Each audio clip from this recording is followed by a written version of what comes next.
Les rencontres du RT14. L'actualité de la sociologie des arts et de la culture.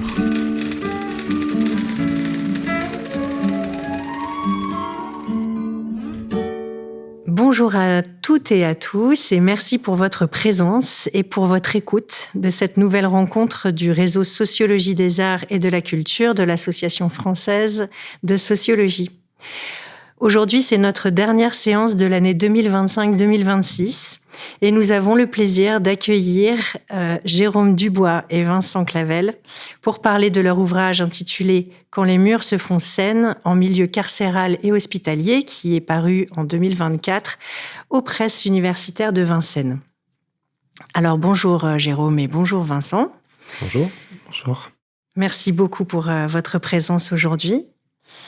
Jérôme, tu es maître de conférences HDR au département théâtre de l'Université Paris 8 et membre de l'équipe Scène du Monde, Création, Savoir Critique. Et tes recherches portent notamment sur les arts du spectacle hors les murs. Vincent, tu es docteur en sociologie, enseignant à l'Université Clermont-Auvergne, et ta thèse portait sur les ateliers théâtre en établissement psychiatrique. Tu travailles aujourd'hui sur le lien entre image du corps et construction sociale de la notion d'humanité. Dans l'ouvrage dont on va parler aujourd'hui, vous proposez tous les deux une vaste enquête sociologique, quantitative et qualitative, sur les ateliers en art du spectacle qui ont eu lieu dans les milieux carcérales et hospitaliers entre 2014 et 2019. Le livre apporte plein de connaissances sur la diversité des ateliers qui ont été programmés sur cette période à l'échelle nationale, des connaissances sur leur public, sur les conditions institutionnelles de leur réalisation, et vous montrer que ces pratiques convoquent des enjeux beaucoup plus larges qu'une simple proposition artistique. Il est question dans le fond de droit à la culture, de questionner aussi la place de l'art dans des univers marqués par la contrainte. Vous analysez les frontières subtiles, mouvantes, entre soins et création artistique, ou encore entre réinsertion et création artistique, en étudiant les transformations relationnelles qui sont produites par ces ateliers. Alors pour commencer, j'aimerais vous questionner sur la genèse de cette recherche et les besoins que vous aviez identifiés à son origine. Est-ce que vous pourriez nous raconter comment vous en êtes venu à ces sujets ? Et aussi ce qui pouvait motiver votre collaboration qui permet de penser ensemble les mondes carcéral et hospitaliers. Donc pour ma part, le sujet du théâtre hors les murs est apparu alors que j'étais doctorant en sociologie. Ma thèse portait sur les concepts utilisés en sociologie et qui provenaient du monde du théâtre. Et je pratiquais le théâtre en amateur et j'ai été amené à jouer dans la rue, des bars, une maison de retraite, un foyer de jeunes travailleurs, un foyer rural. Et souvent devant une salle éclairée, où le comédien sociologue que j'étais pouvait observer ces publics qui, pour l'immense majorité, n'allaient pas au théâtre, comme près de 80% de la population française si on considère la tendance qui ressort des études longitudinales de Olivier Donat et de ses successeurs sur les pratiques culturelles des Français.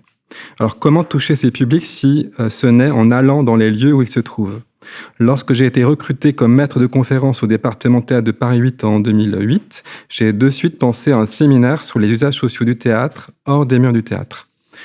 Lorsqu'en 2018, j'ai rédigé un projet de recherche sur les ateliers en art du spectacle en prison et à l'hôpital, j'ai immédiatement pensé à Vincent pour y contribuer, puisque je co-dirigeais sa thèse de doctorat en sociologie avec Gabriel Segré de Nanterre et que sa thèse portait sur les ateliers théâtre en établissement de soins psychiatriques.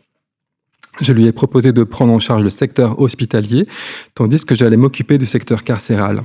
L'idée était de considérer la même période socio-historique et de poser les mêmes questions afin de réfléchir en miroir les deux secteurs.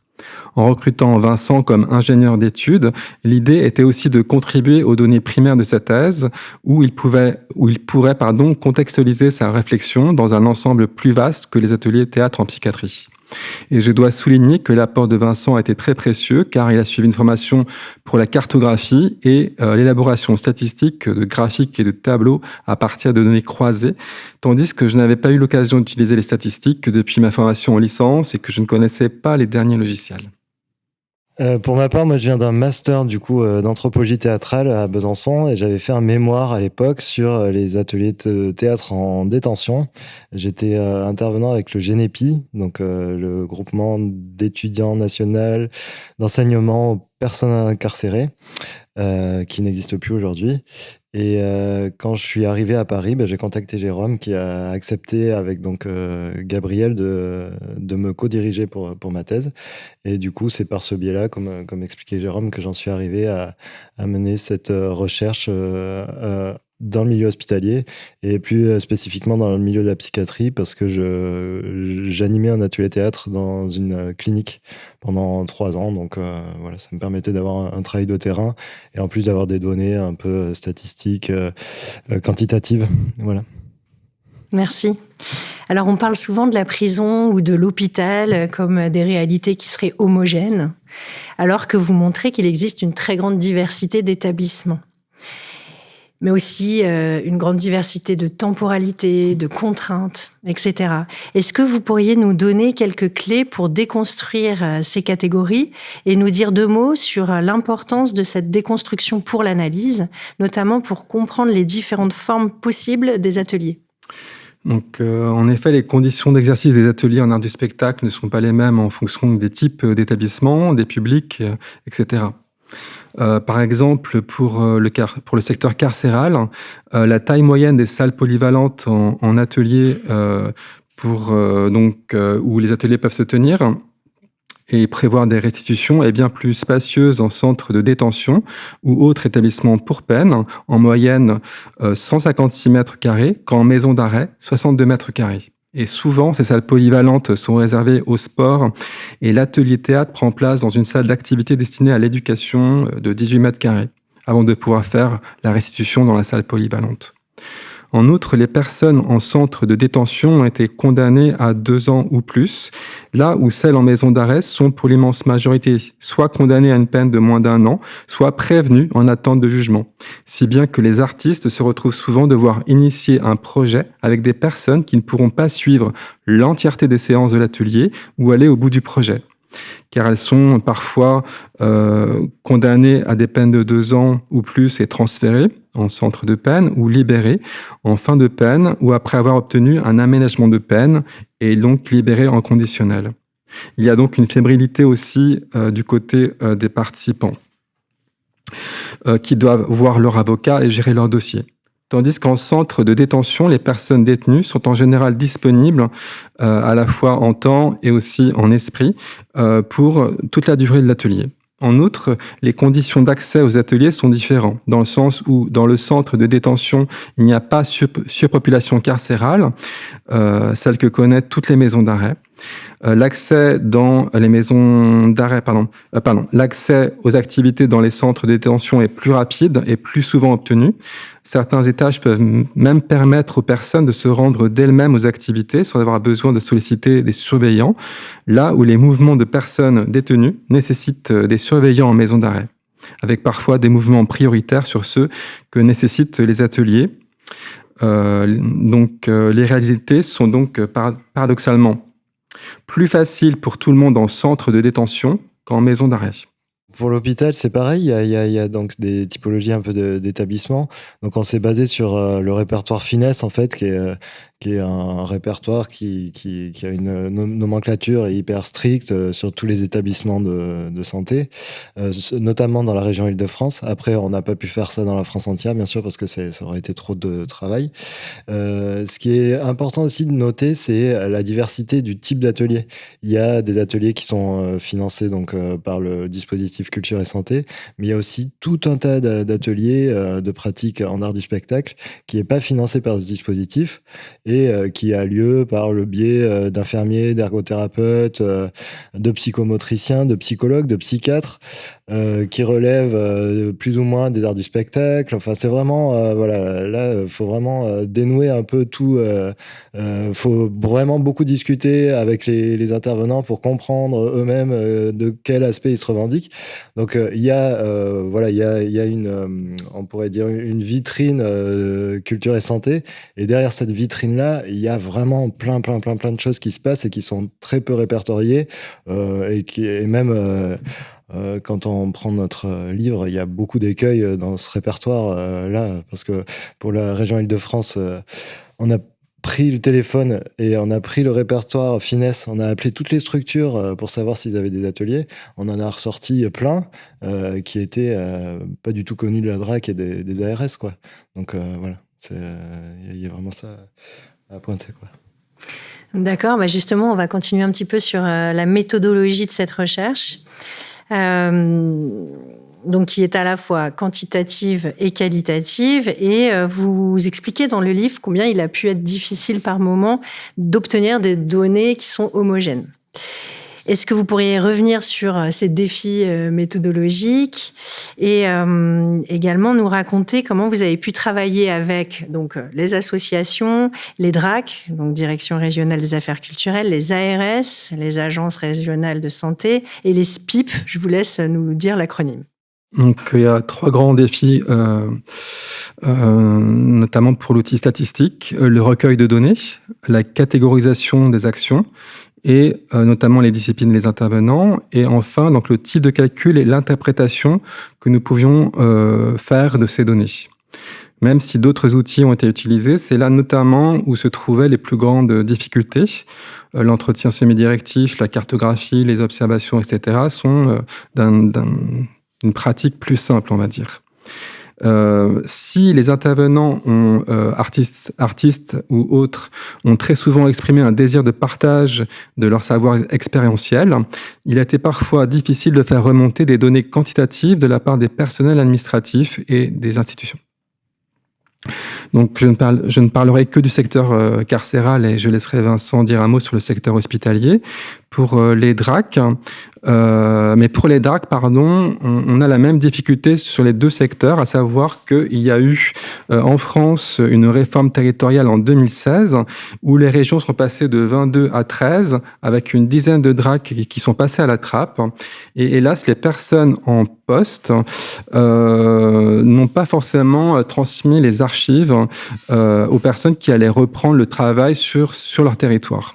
Donc, il y a eu une perte de données. Les personnes dans les DRAC ont été dans l'impossibilité de nous les fournir. Donc, il y avait vraiment une volonté de leur part, mais qui se trouvait empêchée à ce niveau-là. Par ailleurs, on a aussi donc sollicité pour l'année 2019 et malheureusement, certaines DRAC n'avaient pas encore fait de bilan et du coup étaient aussi dans la possibilité de nous fournir ces éléments pour cette année-là. Du coup, les 2 années les plus exhaustives sont 2017 et 2018. En revanche, donc pour l'administration pénitentiaire, ça a été beaucoup plus compliqué à tous les niveaux, à tous les échelons. Le SPIP, donc le service de probation et d'insertion pénitentiaire, jusqu'au ministère de la Justice, où je me suis rendu faute de parvenir à obtenir ces données des échelons décentralisés. Ça sera un petit peu trop long, il me semble, de rentrer dans le détail, mais j'ai rencontré exactement la même difficulté qu'avait pu rencontrer Florine Siganos dans le cadre de sa thèse de sociologie soutenue en 2007 et publiée en 2008 sur la culture en prison, à savoir qu'il existe très peu de données accessibles dans des rapports, notamment parce que ces bilans n'ont été produits qu'au moment des signatures et des réformes des conventions interministérielles, et il n'en existait qu'un détaillé, réalisé en 1995, qui permettait de disposer d'un état des lieux sur les ateliers en art du spectacle dans les prisons en France. Et encore, j'ai été chanceux de le trouver via un moteur de recherche, car il n'était pas disponible sur les sites des ministères, ni de la culture, ni de la justice. Et mes interlocuteurs ne semblaient pas le connaître. Il avait même échappé à la plupart des chercheurs qui avaient travaillé sur les arts en détention. Pour ma part, j'ai été assez choqué de voir, par exemple, en 2021, sur le ministère de la Justice, qu'il n'y avait qu'un seul chiffre qui répertoriait, donc, ou plutôt donnait un ordre d'idée du nombre d'actions en art du spectacle, sans détailler s'il s'agissait de spectacles ou d'ateliers. et que ce chiffre était inférieur à celui de 95. En fait, c'était un chiffre qui datait de 2012 et qui rapportait 107 actions, tandis que 135 ateliers, donc 85 en musique et 50 en théâtre, avaient été rapportés pour l'année 95, sans compter les 135 pièces de théâtre et 500 concerts qui avaient été donnés en représentation cette année-là, soit 770 actions relevant des arts du spectacle. Comment en est-on passé de 770 actions en 95 à 107 en 2012, alors qu'une nouvelle convention culture-justice avait été signée en 2009? Je ne me l'explique toujours pas. Je ne sais pas si ce chiffre de 2012 était correct, tant il paraît bas. Mais qu'un seul chiffre datant de 2012, pas détaillé, soit mentionné sur le ministère de la Justice en 2021, dit beaucoup du peu d'intérêt et du manque d'information du ministère au sujet des actions artistiques en détention. Et sur l'état des lieux donc quantitatif, ce qui est intéressant, c'est qu'on a pu croiser du coup la prison et l'hôpital. Ça peut être une reproche faite à la sociologie de s'attacher à faire des monographies de tout petits domaines.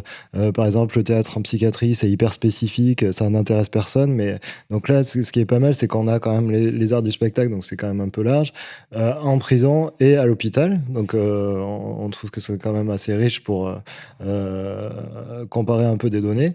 Après, ce qui est sûr, c'est que nos données sont quand même très parcellaires et donc, comme disait Jérôme, parfois on n'arrive même pas à interpréter des manques.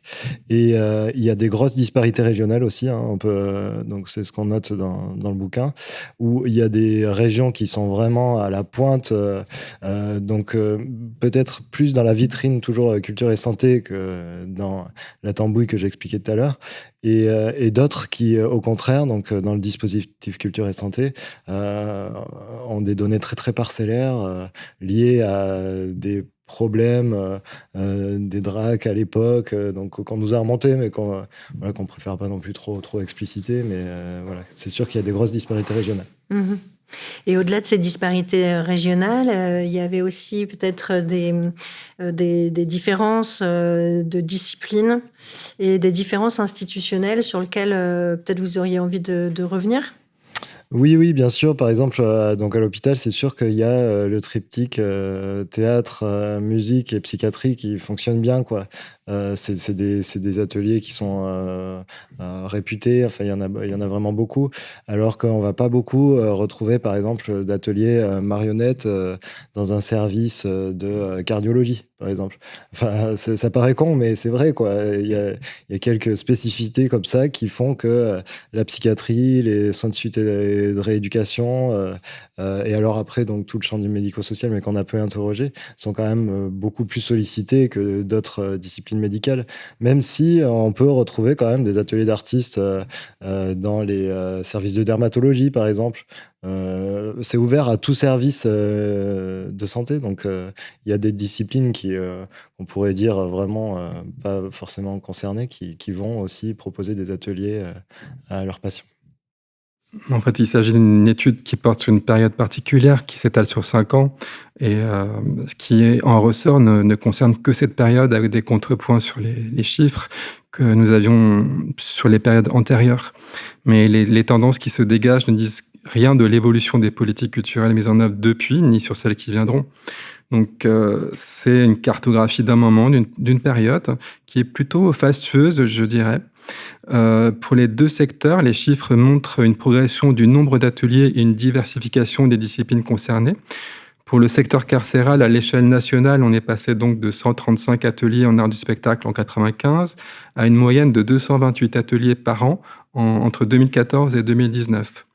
Mais aussi de deux disciplines, donc, ateliers en musique 85 et 50 en théâtre en 95, à, par exemple, en 2018, 313 ateliers, dont 112 en musique, 82 en théâtre, 37 en danse, 24 en chant, 20 en cirque, 11 en conte, 6 en magie, 5 en marionnette, et les 16 derniers relèvent plutôt du pluridisciplinaire ou d'autres disciplines associées à une discipline artistique.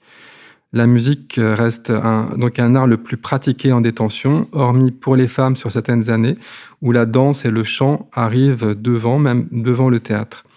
Il y a donc indéniablement eu une hausse à la fois quantitative et qualitative, avec parfois des ateliers plus conséquents en termes de nombre de séances, ce qui indique un effort budgétaire de la part de l'État.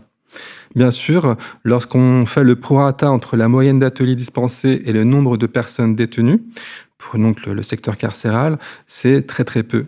Il est rare qu'une personne détenue puisse en bénéficier. Néanmoins, cette offre culturelle a le mérite d'exister.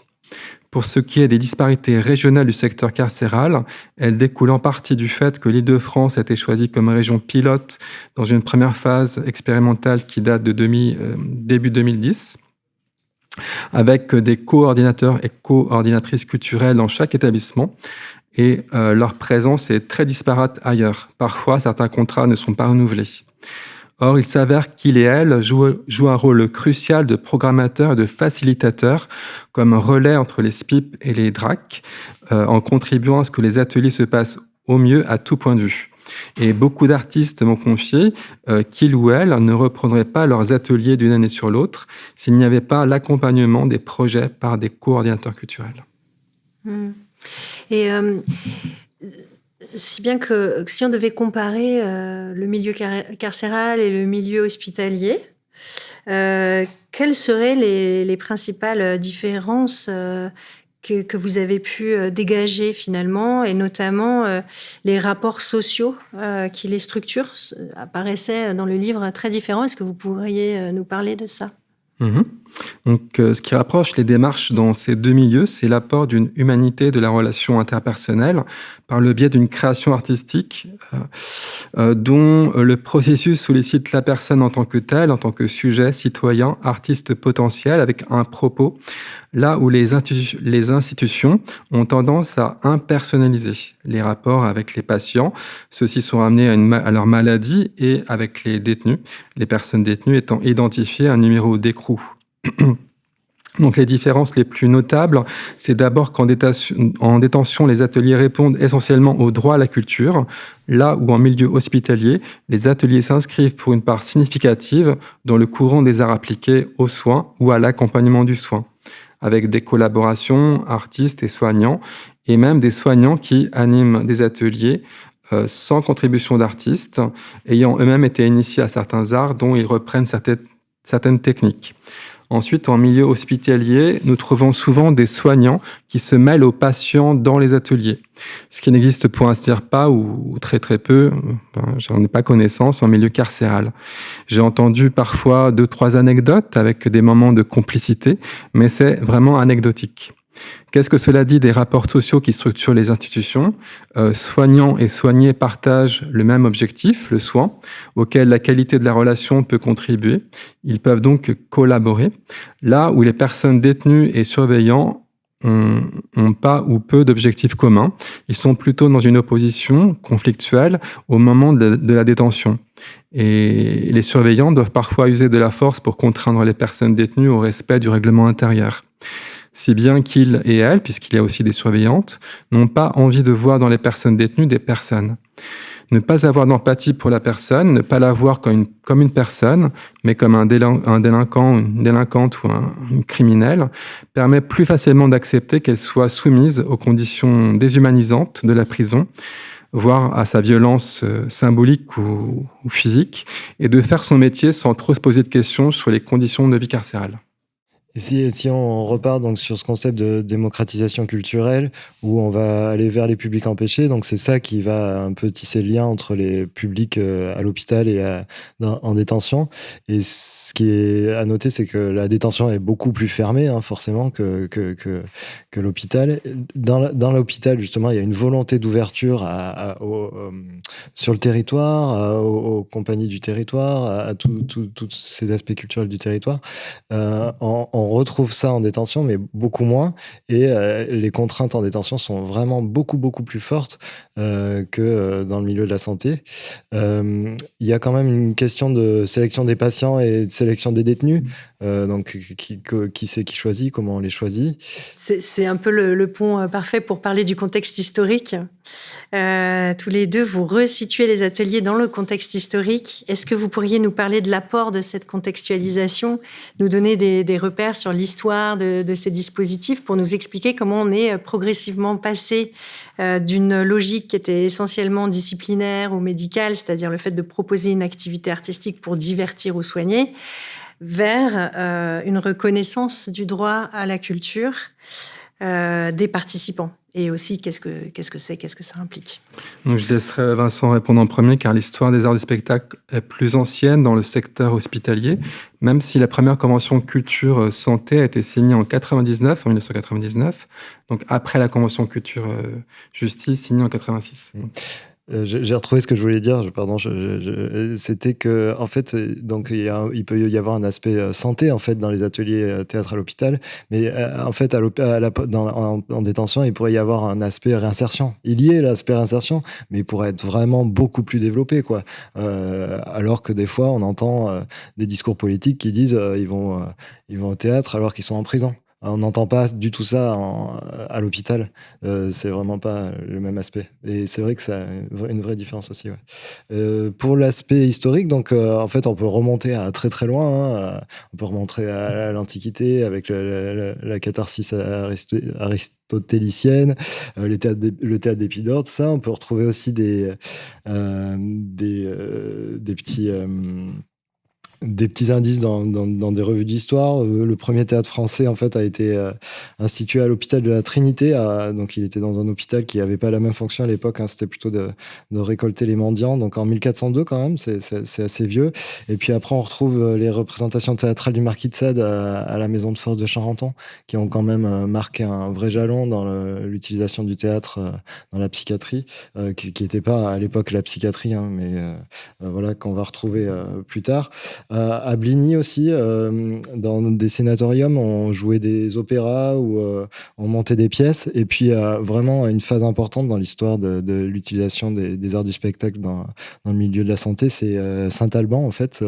Saint-Alban-sur-Limagnole, la psychothérapie institutionnelle a débuté là-bas et a vraiment été un marqueur fort dans les années 50, 60 de l'utilisation des arts pour des patients psychiatriques.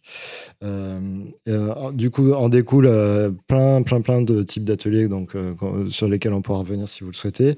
Donc le psychodrame, la dramathérapie, la théâtrothérapie, la médiation théâtralisée, l'animation socioculturelle. Donc voilà des choses assez différentes. Et ensuite, donc comme on vous disait tout à l'heure, c'est que le dispositif culture et santé apparaît en 1999, donc après le dispositif culture et justice, et sur le modèle de culture et justice. Et puis après, il est repris en 2010 et en 2025. Et depuis ces années, les artistes professionnels sont soutenus par les pouvoirs publics, par des financements publics, pour aller s'inscrire dans des créations avec des patients dans les hôpitaux. Et voilà. Donc pour le secteur carcéral, avant la Seconde Guerre mondiale en France, il n'y a pas vraiment d'intérêt pour la culture. L'administration carcérale ne sera sous juridiction du ministère de la Justice qu'à partir de 1911. Entre 1795 donc 1911, c'était le ministère de l'Intérieur qui en avait la charge et qui était peu préoccupé par les conditions d'incarcération. L'idée que la détention puisse constituer une peine en soi, elle vient tout juste d'être instaurée donc avec la Révolution française. Mais voilà, donc ça mettra du temps avant qu'on s'intéresse vraiment au caractère juste ou équitable, etc., de ces conditions carcérales. En 1912, les choses évoluent puisqu'un décret établit une distinction entre adultes et mineurs, avec un souci éducationnel dans le suivi de ces derniers. Et donc, après la Seconde Guerre mondiale, d'anciens résistants ayant connu l'emprisonnement politique arrivent au gouvernement. Paul Armor, directeur de l'administration pénitentiaire, est de cela, et pour lui, le sens de la peine se trouve dans l'amendement de la personne détenue avec une école de la citoyenneté, par l'éducation et par la socialisation. Et donc, il encourage l'accès à la culture grâce à des bénévoles, des assistants sociaux et des surveillants qui seront formés pour être éducateurs pénitentiaires, à savoir s'occuper d'enseignement et d'animation. En 1948, on en a parlé, il y a la Déclaration universelle des droits de l'homme qui stipule que toute personne a le droit de prendre part librement à la vie culturelle de la communauté, de jouir des arts et de participer aux bienfaits qui en résultent. Et donc, en 1959, en France, le Code de procédure pénale prévoit officiellement les activités culturelles en détention, la même année où le ministère de la Culture apparaît. En 1960, il y a 2 établissements pour peine qui disposent d'une salle de théâtre et l'une d'une troupe de personnes détenues. Mais ce sont là des exceptions. L'accès à la pratique et au spectacle est pensé comme un outil de régulation des conduites. Donc, ce n'est qu'à partir de 1975 qu'un programme national prévoit la construction de locaux en vue de l'organisation d'activités qui soient éducatives ou de loisirs. En 1981, le garde des Sceaux demande un bilan sur les activités culturelles et il n'est pas fameux. En 1986, le premier protocole interministériel culture-justice est donc signé. Il acte une convention cadre avec des objectifs, mais il tarde à être mené à bien. Et assez rapidement, un deuxième protocole est signé en 1990 qui oblige les directeurs d'établissement à avoir recours à des professionnels, alors que beaucoup faisaient encore appel à des bénévoles, étudiants ou amateurs. En 1995, une circulaire oblige chaque établissement à organiser des activités culturelles. En 1999, sont créés les services pénitentiaires de probation et d'insertion, dont une des missions est la mise en place des activités. En 2007, les premiers coordinateurs culturels apparaissent, tandis que le 3e protocole en 2009 vise à étendre les partenariats avec les structures culturelles sur le territoire des établissements et à inclure les personnels pénitentiaires et leurs familles dans l'offre culturelle. Enfin, le dernier protocole signé en 2022 oblige notamment la création de salles dédiées aux arts scéniques dès lors qu'un nouvel établissement est construit ou que des grosses œuvres de travaux sont opérées dans un établissement.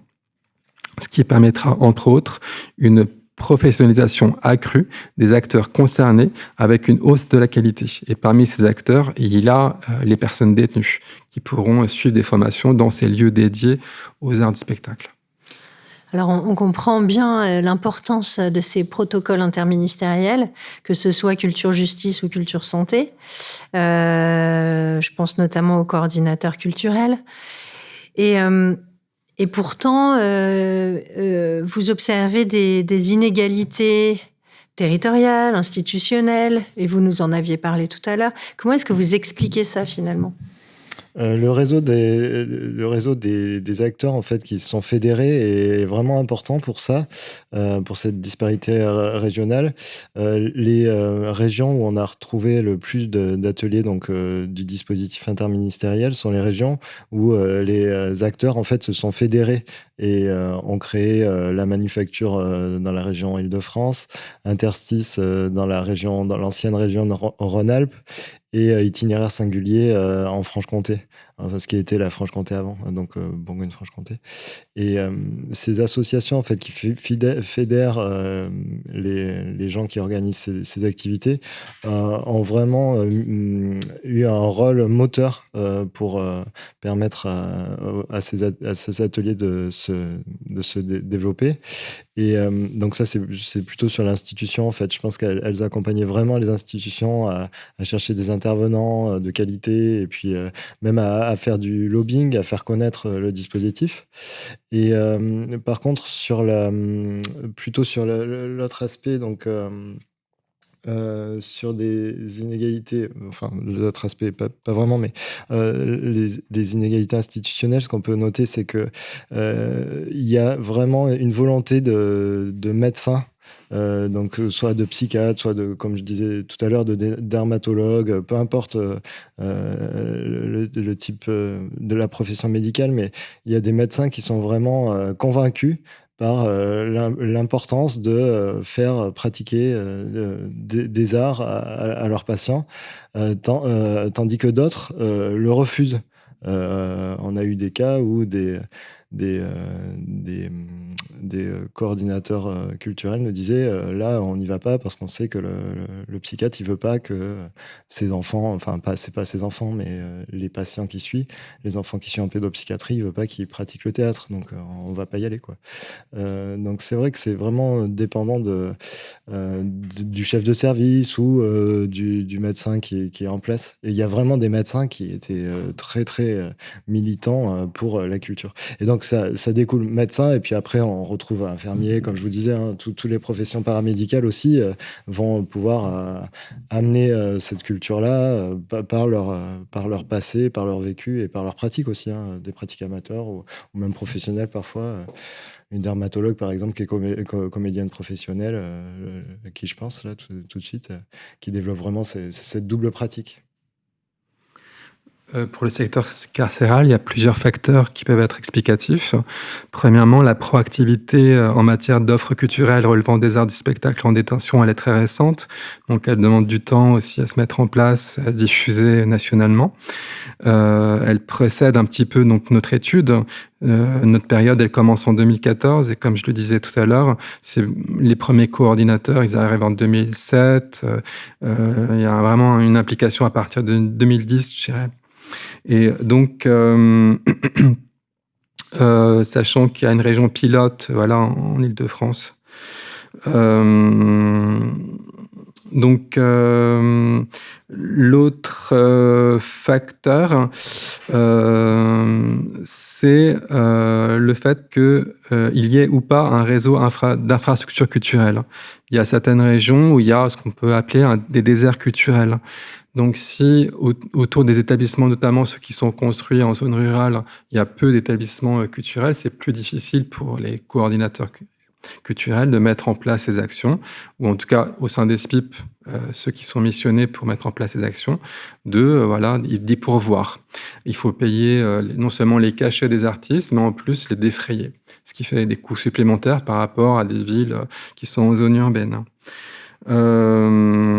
L'autre facteur explicatif, et c'est sans doute peut-être le plus important, c'est la volonté des établissements à travers leurs directeurs et directrices, sachant qu'un mandat est de 4 ans pour un directeur d'établissement, qu'il est dans l'obligation de changer ensuite, soit d'aller dans un autre établissement, soit d'être missionné dans un autre secteur que le secteur carcéral. Et ça peut poser des questions en termes d'implication et aussi de prise de risque. Ce qui fait que, par exemple, s'il y a eu blocage, empêchement de remontée d'informations de la part des SPIP et des coordinateurs culturels, à part une ou deux, c'est notamment du point de vue budgétaire pour ne pas... qu'il y ait des personnes qui s'aperçoivent qu'ils ont beaucoup moins que d'autres en termes de budget, alors qu'ils ont beaucoup plus de détenus. C'est ça où il y a un problème, c'est que c'est pas corrélé entre les budgets et le nombre de détenus au sein des établissements. Il y a un problème de corrélation mathématique qui a été constaté par une intervenante qui a mené une recherche sur la Convention 2022 pour y contribuer à la rédaction de la Convention 2022. Et donc, elle a essayé d'obtenir des informations. Elle en a eu très peu, mais celles qu'elle a obtenues au point de vue budgétaire montraient ce décalage entre le nombre de détenus et les budgets. Et puis enfin, peut-être aussi par rapport aux personnes des coordinateurs culturels, elles ont toutes des appétences différentes en termes d'art, ce qui fait qu'une personne qui a plus d'affinité et de goût pour la musique va plutôt mettre en place des actions pour la musique que pour d'autres arts comme le théâtre ou inversement. Donc ça aussi, ça peut jouer au niveau local des établissements.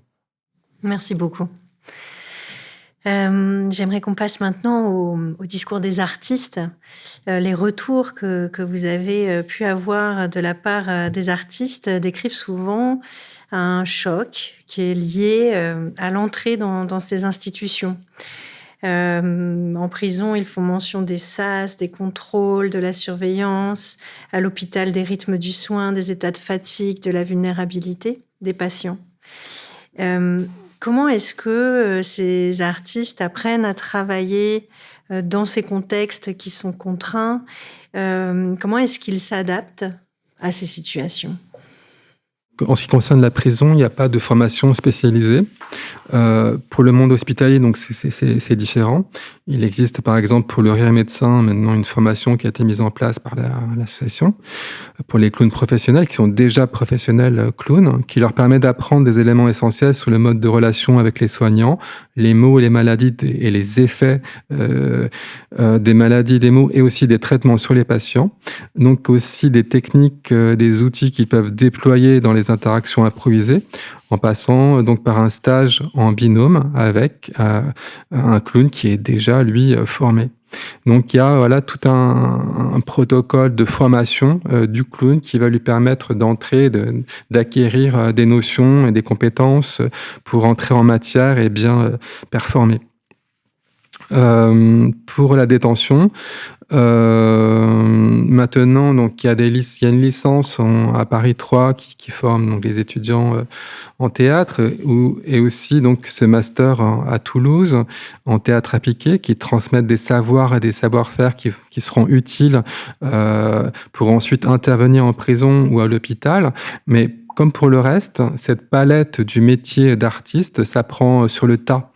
L'intervention artistique dans le cadre scolaire comporte lui aussi des contraintes, programmes, âge, etc., voire handicap des enfants ou des adolescents. Et il constitue déjà un premier terrain d'apprentissage pour l'adaptabilité des projets et aussi de l'intervenant. Donc, le scolaire, c'est un contexte connu. C'est ça sa différence, je dirais. Alors qu'à l'hôpital, on n'y a pas forcément fait des séjours et qu'en prison, voilà, c'est un univers plutôt inconnu des intervenants. Donc il y a tout l'aspect ensuite de la logistique et du mode de fonctionnement, voire des mœurs du milieu. Donc que ce soit l'hygiène et la santé à l'hôpital ou la sécurité en prison. Et aussi des contraintes informelles sur ce qu'on peut accepter ou pas de la part des participants aux ateliers. Par exemple, est-ce qu'ils ont le droit de fumer ? Ça peut être... il faut poser la question avant de commencer l'atelier parce qu'on risque éventuellement une sanction, voire un arrêt de l'atelier si on ne respecte pas certaines règles. Et donc la différence, je dirais, enfin, ce qu'ils ont à apprendre par rapport à l'univers scolaire, je dirais, c'est quelque chose qui relève plutôt de l'émotionnel, d'une compétence par rapport à l'émotion. L'artiste est confronté aux maux, à la douleur, à l'angoisse des patients et de leurs proches, et dans une moindre mesure, il le sera aussi en milieu des personnes détenues. Or, contrairement donc aux métiers qui permettent une coupure entre univers professionnel et univers privé et familial, les intervenants sont affectés par ce qu'ils ont pu vivre dans la journée, avec en plus du stress pour le déroulé de l'atelier, une partie des affects transmis par les publics.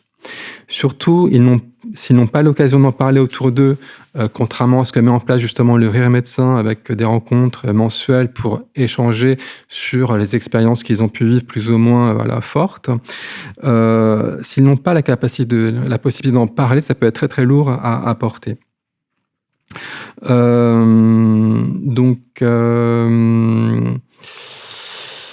Pour les artistes, il faut apprendre donc à faire face à cette donnée, à se livrer tout en se protégeant affectivement, sans qu'on puisse être totalement hermétique. Et c'est là quelque chose que l'on apprend en faisant.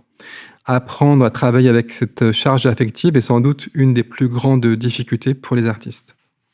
Dans l'hôpital, on avait trouvé 3 grands types d'intervenants. Donc des intervenants ayant une formation médicale, donc qui connaissent bien le milieu, qui connaissent bien les patients, enfin voilà, qui ont été formés. Des intervenants donc artistiques qui connaissent des soignants. Donc c'est par ce biais-là qu'ils ont réussi à rentrer. De toute façon, ils sont toujours sélectionnés dans le cadre de Culture et Santé. Il y a toujours un processus de sélection. Donc les gestionnaires de Culture et Santé font aussi attention à que ce soit soit des intervenants bien adaptés. Et le troisième profil, en fait, c'était des intervenants qui avaient une tradition d'intervention culturelle, donc que ce soit à l'école ou en détention. En fait, on retrouve des artistes qui font les deux, en fait, et qui sont un peu spécialistes de ce théâtre appliqué ou ou art du spectacle à vocation sociale. Donc voilà, ils baignent un peu dans tout ce type d'intervention. Ce qui est important à noter un peu je pense sur les contraintes, hein, c'est par rapport à l'adaptation, ce qu'il faut, ils doivent s'adapter au groupe qui est mouvant. Parce que quand on est à l'hôpital, on rentre, on sort. Alors, ça dépend aussi des hôpitaux, hein. Ça dépend est-ce qu'on est en psychiatrie ou on a des patients qui sont récurrents, qui viennent toutes les semaines, ou est-ce qu'on est dans notre service mais même en psychiatrie, les gens restent un temps et ressortent. Donc, quand les gens restent un temps et ressortent, le groupe est mouvant parce que c'est des protocoles qui durent 1 an. Enfin, c'est des actions qui durent 1 an, 2 ans max. Enfin, après, il faut essayer de trouver d'autres sources de financement. On peut pas être financé pendant non plus 10 ans, refaire la même chose, ça marche pas, quoi. Sur ce type-là, hein. Et aussi, donc on a eu un cas d'une activité, d'une action qui avait même pas pu se mener, où là, c'était les conditions d'hospitalisation étaient vraiment trop dégradées. Les équipes donc de soignants tournaient toutes les semaines pratiquement, donc ils réussissaient jamais à avoir les mêmes paramédicales, hein, plutôt infirmières et aides-soignantes. C'était dans un service de gériatrie, et donc elles ont arrêté parce que c'était vraiment trop compliqué. Mais bon, ça, on a relevé une fois ce cas-là. Sinon, ça réussissait à tenir, mais des fois c'était très compliqué dans la mouvance, que les groupes changeaient très souvent. Et du coup, est-ce que ces interventions influencent la suite de la production artistique de ces artistes ou pas forcément? Est-ce qu'en fait, ces artistes sont spécialisés dans ces domaines ou est-ce qu'ils font aussi d'autres types de créations artistiques à côté? Et puis, un autre point que je trouvais intéressant, c'est que vous disiez que cette capacité acquise pour certains d'adaptation, d'improvisation, justement, avec les circonstances, était une condition sine qua non de la pertinence même des ateliers. Donc, est-ce que vous pourriez nous dire ce que vous entendez par là, en fait, la valeur de ça? En fait, il y a pas mal d'artistes intervenants qui, effectivement, après être intervenus auprès des publics scolaires, font plusieurs expériences, à la fois dans le secteur hospitalier et dans le secteur carcéral. Ils peuvent passer de l'un à l'autre. Et certains me disaient, ou certaines me disaient que, en fait, les compétences qu'ils avaient apprises auprès des publics hospitalisés, leur permettaient de mieux appréhender le public carcéral parce que lui aussi est souffrant. Et inversement, on peut penser que parfois les personnes hospitalisées ont des incapacités à être mobiles, et on retrouve une forme de contrainte pas de l'isolement, mais de l'empêchement de pouvoir se mouvoir librement dans l'espace. Et donc il y a cette douleur d'une forme d'incarcération aussi à l'hôpital. Et donc, il y a aussi des compétences ou des compréhensions, je dirais, d'un univers à l'autre qui peuvent être complémentaires et s'enrichir mutuellement. Concernant donc le caractère, la capacité de s'adapter, il faut savoir que les personnes détenues n'ont pas l'obligation de revenir d'une séance à l'autre. Si le projet ne leur parle pas, et ceci dès la première séance, si l'intervenant ne s'inscrit pas dans une rencontre pour co-créer avec les personnes, ces personnes risquent de ne pas revenir. Ou une grande partie. Donc la meilleure façon est de les impliquer dans un processus de création, de co-création, au moins à certains endroits, pas seulement dans le jeu d'interprétation ou de performance, mais par exemple dans le choix du texte ou du thème traité, dans la réécriture d'une partie de texte, dans le montage de texte, dans l'écriture d'une textuelle en partie improvisée à partir de situations, ou encore par l'insertion de références culturelles issues de leurs propres univers musicaux ou autres. Cela exige donc d'être à l'écoute et d'adapter son projet. Et donc,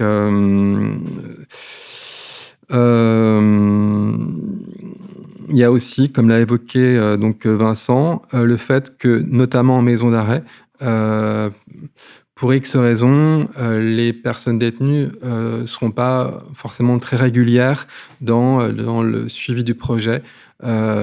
Parfois, les surveillants ne sont pas allés les chercher alors qu'elles souhaitaient venir. Il y a eu beaucoup de témoignages en ce sens.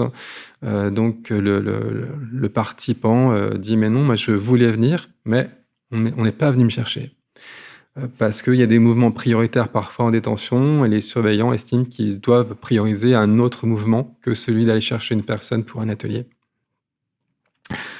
Donc les artistes doivent apprendre aussi à travailler avec ces aléas et de faire des projets qui puissent aller à terme alors que des personnes manqueront parfois la veille ou l'avant-veille de la restitution. Donc il faut être très, très rapidement en capacité de s'adapter à des personnes qui manqueraient à l'appel. Donc il y a toutes sortes de techniques pour... donc, par exemple, le fait que tout le monde apprenne tout. Ils savent tout faire de tout le projet. Et donc, ils sont en capacité de prendre plusieurs rôles, plusieurs fonctions sur un projet pour que le projet puisse se dérouler dans son entièreté. D'autres, c'est de dédoubler, comme on le fait parfois, on le faisait dans le temps, les rôles, ou aussi de travailler sur des fragments. Donc, on peut en retirer un.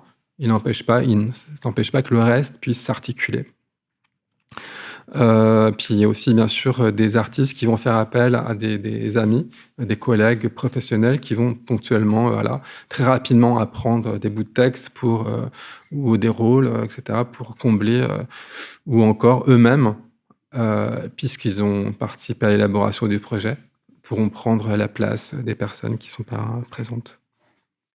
Et on retrouve des militants des droits culturels. Il y a des intervenants, des artistes qui sont vraiment attachés à ces droits culturels, qui vraiment militent pour ça et du coup qui s'inscrivent dans ces types d'ateliers pour défendre ces droits culturels pour les patients ou pour les détenus. On retrouve donc ça pas mal en psychiatrie. Il y a plusieurs exemples comme ça de vraiment d'intervenants militants en psychiatrie. Après, ça influence forcément leur pratique artistique. C'est sûr que quand ils vont ressortir, donc ils s'inscrivent parfois dans un temps très long. Il y a des artistes qui restent pratiquement toute leur carrière dans différents services de psychiatrie, mais qui s'en nourrissent beaucoup pour leur création. Et à l'inverse aussi, je pense que les institutions de santé donc se nourrissent aussi des interventions des artistes pour parfois développer carrément des centres culturels au sein de l'hôpital. Donc on le retrouve au Vinatier par exemple à Bron où on essaye de mixer donc ces publics empêchés avec des publics de la cité, des publics entre guillemets normaux. On retrouve ça à d'autres endroits en France et c'est vrai que c'est mixé comme ça, c'est intéressant. Oui, merci beaucoup. Justement, je me posais la question de savoir comment finalement cette question qui traverse tout le livre, qui est de savoir si les ateliers artistiques sont là parce qu'ils sont utiles, c'est-à-dire dans un but précis, pour soigner, pour pacifier, pour réinsérer, pour améliorer le bien-être, quelque chose qui serait décidé à l'avance et vers lequel on tend, ou s'ils sont là par égard en fait au droit fondamental de l'être humain à l'art. Donc là, Vincent, tu as commencé à nous parler de la façon dont certains artistes se situent par rapport à cette question des droits culturels dans leur discours, dans leur pratique. Est-ce que vous auriez d'autres exemples ? Et aussi, est-ce que la porosité entre art-thérapie et création artistique autonome est inévitable dans ces contextes, ou est-ce qu'il est possible au contraire de distinguer ces deux approches ? D'un côté, l'art-thérapie, de l'autre, l'art autonome. Eh ben, ça, c'est une question importante. Donc, les droits culturels, la démocratisation culturelle, tout ça, issu d'André Malraux. Donc, c'est vraiment un aspect, c'est l'aspect culture et santé, en fait. Donc, la Convention culture et santé exclut toute pratique art thérapeutique. Donc, si vous, voilà, ça, c'est clair et net. Donc, il n'y a pas d'argent, alors, il n'y a pas d'argent public issu de la Convention culture et santé qui va financer la dramathérapie ou des choses comme ça. Même si certains artistes nous disent qu'ils le font et qu'ils s'en revendiquent, mais ils le disent pas quand ils vont déposer le dossier, quoi. Ils font gaffe à qui ils le disent.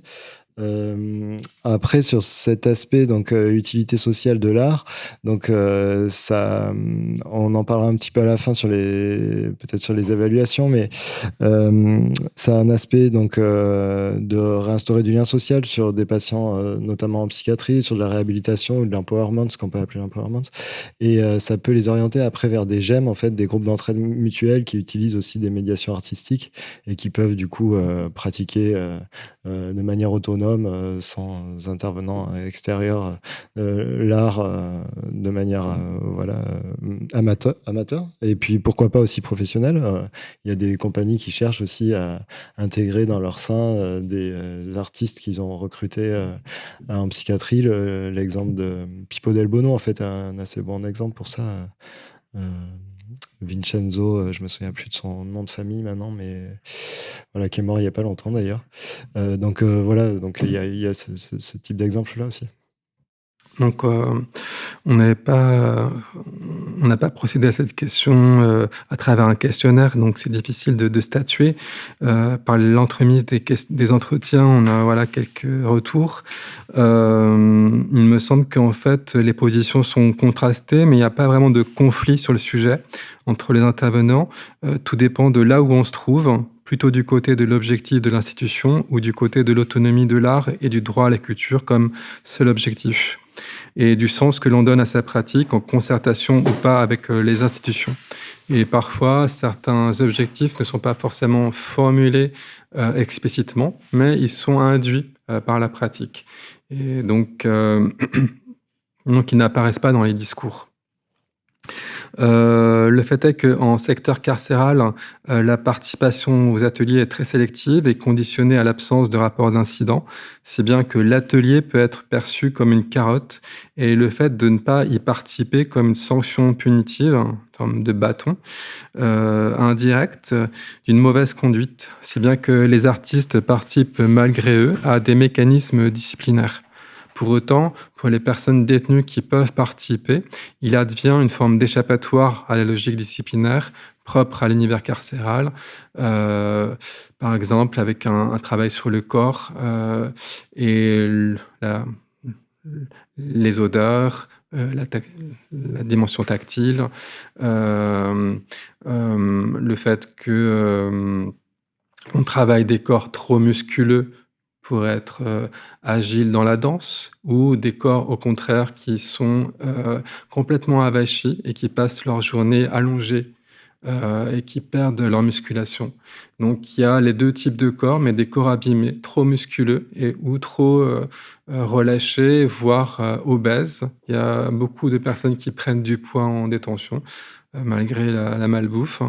Donc les chorégraphes constataient ces faits-là par rapport au corps. Donc il y a un travail sur le corps qui est fait et certains vont s'inscrire au sport et d'autres limiter la musculation. Et bien sûr, le côté relationnel.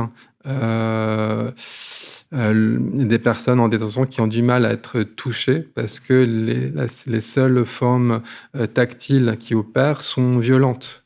Donc, de retrouver la capacité de toucher et d'être touché par l'autre physiquement à travers une forme d'activité ludique, si on peut dire, c'est quelque chose de précieux. Et pour préparer la sortie notamment, voilà, c'est un travail sur soi qui peut être très utile, justement. J'ai retenu que les artistes revendiquent une vraie exigence artistique, y compris quand les publics sont très fragilisés. Est-ce que vous pourriez revenir sur les raisons pour lesquelles, justement, ils tiennent à cette exigence-là, sous forme de reconnaissance, je crois, nous expliquer un petit peu cette question de l'exigence artistique comme forme de reconnaissance, et à l'inverse, nous parler aussi des écueils de cette exigence. Il semblait que vous donniez quelques exemples aussi. Donc l'exigence artistique est forte, hein. On doit déjà avoir, donc pour le dispositif Culture et Santé, toujours une reconnaissance institutionnelle de l'artiste, donc qui s'inscrit dans le dispositif. Donc ça doit être un artiste reconnu, avec un travail de qualité. Et donc ensuite, dans la détention ou à l'hôpital, il va du coup avoir une exigence aussi du rendu. Plus ou moins forte en fait, en fonction de comment s'est déroulé son atelier. Comme on disait tout à l'heure, des fois c'est pas évident parce que c'est tellement mouvant que faire un truc de qualité avec 20 personnes qui est différentes, enfin voilà, des fois ça peut être difficile. Et alors que des fois ça peut très bien marcher et ça peut vraiment être un travail de qualité. Donc ce que je disais aussi tout à l'heure, c'est que c'est des temps courts. Donc 1 an, 2 ans. Donc ça exige voilà, aussi de savoir poser les choses au départ sur l'exigence artistique. Elle va durer 1 an. Voilà. Après, ça sera autre chose, quoi. Vous aurez peut-être plus d'atelier ou peut-être quelqu'un d'autre reviendra, enfin en fonction de... Et sur les écueils, du coup, que ça peut avoir, juste... Donc, outre un peu la fluctuation des participations, il y a un aspect que relevait un psychiatre de manière très très forte, c'est que ça peut avoir un aspect, regardez les fous, ils savent très bien faire du théâtre, regardez c'est magnifique. Donc un peu comme faisait le marquis de Sade à l'époque, bon, on peut pas faire d'anachronisme, mais il organisait à la maison de force de Charenton des spectacles de théâtre. Ils avaient reconstruit carrément un théâtre et on allait voir les fous de Paris à la maison de Charenton. Là, on va aller voir les fous de... Donc, c'est pas ce qui se passe, mais attention, où est-ce qu'on met la frontière? Où est-ce qu'on est sûr que les patients sont complètement conscients de ce qu'ils font et qui sont OK pour faire une représentation à la fin? Ça, c'est vraiment quelque chose d'important, ouais. En fait, chez les intermittents du spectacle, on entend beaucoup aussi une forme de souffrance dans le métier. Souffrance qui n'apparaît pas toujours tout de suite, mais qui peut provenir après dans les corps. Par exemple, on le voit beaucoup chez les danseurs, au niveau de la technique, notamment la danse classique, mais pas seulement. Il y a une douleur, on travaille avec. Donc, de demander de travailler avec la douleur chez certaines personnes qui sont en détention ou en hospitalisation, c'est un petit peu plus délicat, on va dire, ou indélicat plutôt. Et ça vaut pour le cirque, mais aussi pour le théâtre au niveau des affects, sur quoi on va travailler, jusqu'où la personne est en capacité d'aller. Et donc, les artistes, ils sont très précautionneux par rapport à ça. Donc, par exemple, ça peut être de faire un atelier comme Luca Giacomoni qui avait travaillé sur Hamlet avec des personnes... ou aussi sur Ovide, les métamorphoses d'Ovide avec des personnes, des femmes violentées. Il y avait une partie d'atelier avec les personnes des publics empêchés, mais ensuite un choix parmi ces personnes sur qui irait au terme du projet d'un point de vue professionnel et donc serait visible sur les scènes de théâtre. Et de montrer donc ce travail sur une scène de théâtre, tout le monde n'est pas en capacité de le faire, alors que tout le monde est en capacité de participer aux exercices durant l'atelier. Donc il faisait ce distinguo en prenant le soin de choisir en concertation avec elle, les personnes qui iraient jusqu'au bout du travail, du projet de restitution.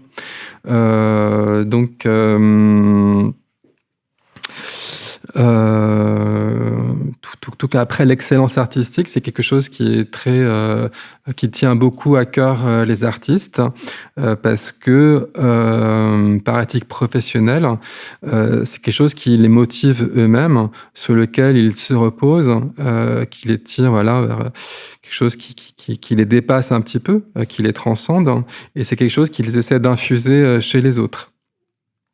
Et par exemple, on peut faire comprendre à des amateurs cette exigence envers soi-même qui permet de parvenir à un résultat collectif dont chacun, chacune pourra être fier. Ensuite, il faut il faut que chacun, chacune puisse s'identifier au projet, un sentiment positif, une forme de respect, de considération pour les personnes, pour les corps dans la relation de travail. L'excellence artistique ne peut pas passer par l'autoritarisme. On ne va pas imposer à des personnes qui sont vulnérables de différentes façons des choix qu'on va parfois imposer à des intermittents du spectacle qui ont été engagés et qui doivent se plier au choix de metteurs en scène ou de chorégraphes qui parfois les poussent très très loin pour aller chercher et trouver des éléments qu'ils, d'un point de vue esthétique, recherchent. Là, on est à un autre niveau qui demande une éthique professionnelle qui prend en considération la vulnérabilité des personnes. Et juste, je voulais rajouter qu'un autre aspect aussi de l'exigence artistique, pardon, pour les DRAC et les ARS, c'est d'éviter un peu le syndrome de l'artiste raté qui viendrait faire des ateliers pour se rémunérer et qui ne serait pas complètement adapté au milieu. C'est vrai qu'ils nous ont remonté ça quand même, qu'ils faisaient attention aussi à ça. Et alors finalement, est-ce qu'on peut dire que ces ateliers aboutissent ou fonctionnent? Et d'ailleurs, qu'est-ce que ça voudrait dire ici, un atelier qui a bien fonctionné? Qu'est-ce que ces ateliers nous disent finalement des participants, peut-être aussi des artistes ou encore des institutions elles-mêmes? Donc un atelier qui a bien marché, je pense que c'est un atelier où tout le monde a trouvé son compte et où il n'y a pas eu de tension et où à la fin tous les participants sont heureux d'avoir participé au projet sans tension particulière. Le fait qu'il y ait une restitution, c'est pas quelque chose qui soit obligatoire, hein. Il y a beaucoup d'ateliers qui ont fonctionné, qui sont pas allés jusqu'à une restitution publique, quand d'autres y sont allés et ça a très bien fonctionné et les participants étaient très très heureux de se représenter, mais ça peut fonctionner aussi sans représentation. On n'est pas obligé d'aller jusqu'à la représentation. Et du coup, ensuite, l'évaluation pose plein de questions diverses et variées, en fait, hein. Est-ce que bientôt on laissera un questionnaire à la fin pour les patients et les détenus pour laisser un avis sur peut-être l'intervenant en notant sur 1 sur 5, de 1 à 5, comme on fait pour un peu tout et n'importe quoi, en fait, hein. Donc du coup, l'évaluation du domaine culturel pose vraiment question, quoi. Comment on évalue le domaine culturel, c'est pas évident. Donc il y a des protocoles qui ont été mis en place. Par exemple, les ARS peuvent labelliser un établissement culture et santé. Donc le label culture et santé prouve que cet établissement fait sans doute des bons ateliers et qu'il est réputé pour sa qualité artistique. On va pouvoir aussi questionner, en tout cas dans le secteur sanitaire, les aspects liés aux soins. Parce que lié aux soins, il y a la réhabilitation ou la réinsertion sociale des patients. Donc ça, il y a pas mal de recherches qui ont été menées. C'est pas facile en fait de mesurer, surtout dans le milieu de la psychiatrie, les effets positifs, négatifs de ce genre de pratique, hein, surtout quand on s'attache à faire, quand on est lié à des pratiques analytiques. On est vraiment loin des normes statistiques des évaluations en médecine traditionnelle. Voilà, il y a quand même pas mal d'écrits là-dessus, hein, sur des évaluations de la dramathérapie, du psychodrame. Voilà ce que je peux dire. Donc la perspective fonctionnaliste irait dans le sens d'une instrumentalisation de l'art ou plutôt des arts au service des institutions. Or, si on pose la question des fonctions des arts pour les publics empêchés, c'est plutôt aux participants aux ateliers qu'il faut penser qu'aux institutions. Pour le secteur carcéral, avant notre ouvrage, des études aux États-Unis, en Europe, notamment en Italie, ont montré les effets bénéfiques des ateliers artistiques sur les personnes détenues à différents niveaux, que ce soit psychologique, social, vers un mieux-être et un mieux-être ensemble. Ce qui ressortait notamment, c'était qu'après une motivation qui relevait plutôt de la volonté d'être créatif, venait très rapidement, notamment pour les personnes qui se réinscrivaient aux ateliers, le fait de trouver une motivation dans le fait de continuer à apprendre de nouvelles choses et aussi de pouvoir partager des choses avec les proches. Alors que les sujets, les faits de violence ou autres au sein de la détention sont pas très intéressants à partager. Là, il y a quelque chose de positif et d'intéressant à montrer parfois. D'ailleurs, la Convention Culture-Justice de 2022 met en avant le fait que, je cite, la participation à la création culturelle favorise l'acquisition de savoirs fondamentaux et le développement des compétences psychosociales. Notre étude, elle n'a pas spécifiquement porté sur cette question de l'évaluation des effets en tant que telle, même si nous avons pu recueillir de la part des intervenants et des personnes détenues des retours. Et ces effets sur les personnes ont par répercussion des effets sur les artistes et sur les institutions. Les artistes trouvent un sens nouveau à leur métier qu'ils ne trouvent pas dans le rapport aux spectateurs, ni pas autant dans le rapport à des publics qui ne vivent pas la dureté des conditions de vie que doivent endurer les personnes détenues ou hospitalisées.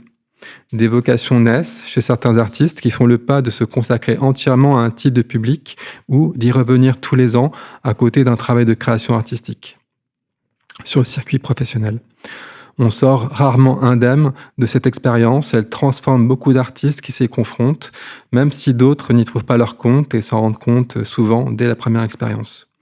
Concernant les institutions, elles y gagnent en humanité et ces ateliers leur permettent de lutter contre les effets désocialisants, voire déshumanisants, même si l'effet est limité, car les ateliers ne touchent que très peu de personnes. Après cette enquête, est-ce que selon vous, finalement, jusqu'où l'art peut-il agir selon vous, sur ces participants? Est-ce qu'il y a aussi des ponts qui sont dressés entre ces institutions et la société civile? Est-ce que ces ateliers participent à désenclaver ces institutions, ces personnes, et la représentation qu'on peut en avoir largement? Il y a un fort aspect de déstigmatisation, surtout en psychiatrie. Je retourne souvent en psychiatrie, mais donc à Bron ou dans d'autres CHS, en fait, il y a vraiment cette volonté d'ouvrir l'hôpital sur la cité et que les personnes extérieures viennent à l'intérieur et que les personnes de l'intérieur puissent aller à l'extérieur en tissant justement des liens avec des institutions culturelles comme des scènes nationales ou des centres dramatiques. Donc, c'est sûr que ça, c'est une grosse volonté. Après, l'effet sur les patients, c'est toujours, enfin, l'impact que les ateliers ont sur les patients, c'est toujours dur à mesurer. C'est ce que je disais juste avant. C'est pas forcément facile de savoir, même si on leur demande. On a interrogé quelques patients, c'est pas, et ils aiment bien. Voilà, ça leur a permis ensuite de pouvoir tisser des liens avec des institutions culturelles, des artistes. Mais après, voilà, c'est dur d'aller plus loin en termes d'aspect psychologique ou des choses comme ça, quoi. Pour le carcéral, j'ai avancé l'hypothèse d'un changement de paradigme relatif. Ce paradigme conçu par Foucault à propos des prisons, c'est-à-dire que jusqu'à son époque, donc 1975, surveiller et punir, les disciplines étaient pensées comme des logiques punitives et disciplinaires, de dressage de corps par le travail notamment, pour rendre obéissant et utile. Or, à travers les disciplines artistiques, on a une autre logique qui se met en route et parfois des voies qui permettent d'échapper aux assignations. Donc, par exemple, par la danse, le genre n'est pas forcément quelque chose qui empêche. On peut, ne pas, s'en tenir à une identité quelle qu'elle soit. Et puis, il y a aussi des voies subversives, par l'allusion, par l'illusion, par l'élusion. L'illusion, c'est le contournement d'un obstacle, notamment par un retour intime sur soi et une critique sociale qui est plus ou moins tacite ou frontale, ce que ne permet pas les autres formes de travail, puisqu'effectivement, le travail artistique reste un travail, et certains artistes ont demandé parfois, notamment pour les ateliers sur plusieurs années, à ce que les participants puissent être rétribués comme le travail qu'ils produisent dans les autres ateliers. Donc, bien sûr, cette critique sociale, cette subversion, etc., elle reste très marginale. Les fonctions premières régaliennes des institutions, elles demeurent, mais il y a quand même des modifications significatives. L'évolution historique, elle est très lente. Les mœurs évoluent et avec elles les institutions. Et il faut espérer que les leçons du passé puissent être retenues. Et ça peut aussi être l'occasion, en fait, dans la transformation des institutions, de tisser des liens entre les institutions elles-mêmes, enfin, entre les différents hôpitaux. Il y a un festival qui n'existe plus, mais qui était à Rouen, Art et Déchirure, qui faisait intervenir des compagnies de théâtre de patients, en particulier psychiatriques, et du coup, qui se rencontraient à cette occasion-là, qui voyaient le travail des autres, comment ils travaillent là-bas. Donc ça, c'était vraiment intéressant aussi d'avoir un lien qui se fait entre les services autour de la pratique artistique. On arrive bientôt au bout de notre échange, mais selon vous, est-ce que les pistes ou les préconisations que vous posez en fin d'ouvrage, comme le fait qu'il faudrait plus de formation, davantage de coordinateurs culturels, renforcer les partenariats, acquérir une meilleure reconnaissance institutionnelle, est-ce que ces pistes ont fait leur chemin depuis la parution ? On va dire que les politiques culturelles dépendent des personnes décisionnaires à tous les échelons et aussi des contextes sociopolitiques. Pour le carcéral, donc je vais répondre. Il y a des signes positifs avec la nouvelle convention culture-justice qui a été signée en 2022. Je l'ai évoqué. Donc, elle invite à une professionnalisation de tous les acteurs impliqués dans les projets culturels, les intervenants bien sûr, mais aussi les personnels pénitentiaires. Et je cite, en charge ou impliqués dans la mise en œuvre d'actions artistiques et culturelles dans le cadre de leur formation initiale ou continue. Mais cela sans préciser s'il s'agit de tous les corps de métier, dont les surveillants non gradés en charge des mouvements des participants aux ateliers. Donc à l'ENAP, l'École nationale de formation des personnes administratives de l'administration carcérale, c'était seulement les gradés, par exemple, qui avaient une initiation à l'art au moment où, en tout cas, j'ai fait cette étude. Mais parmi les acteurs aussi de projet, il y a les participants, et c'est un point crucial, il y a la volonté de développer les formations aussi pour les participants aux ateliers. Et ceci grâce à l'édification, à la construction d'espaces dédiés aux arts de la scène.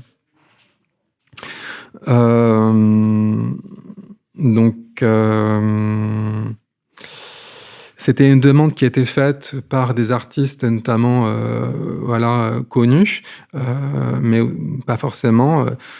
Joël Pomera, Olivier Brune, Valérie Dassonville, entre autres. Et cette demande a été entendue. Depuis donc 2022, les établissements ont l'obligation de prendre en considération dans les travaux de réhabilitation des établissements, dès lors que c'est du gros œuvre, la possibilité de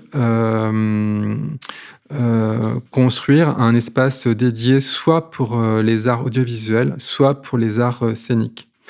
Donc c'est pas forcément les arts scéniques, mais en tout cas, il y a une extension de ces espaces qui vont arriver. Et il y a déjà donc des prisons qui ont été construites depuis 2022 qui ont construit en fait des espaces dédiés. Donc par exemple au centre pénitentiaire de Troyes-Lavaux, terminée en 2023. La salle de spectacle, elle fait 110 mètres carrés au sol et 5 mètres de plafond, avec donc tout l'équipement de qualité qu'il faut pour la régie, mais aussi la possibilité d'occulter la lumière du jour, ce qui était très compliqué dans les autres espaces jusqu'à présent. Il y a 4 autres constructions qui sont prévues entre 2027 et 2030. Et pareil, donc des espaces dédiés y seront construits.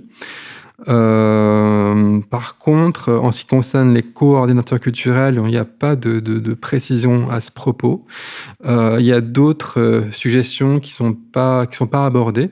Par exemple, le fait qu'on puisse restituer les travaux, soit les week-ends ou en soirée, plutôt les week-ends, pour que les proches des personnes détenues puissent y assister.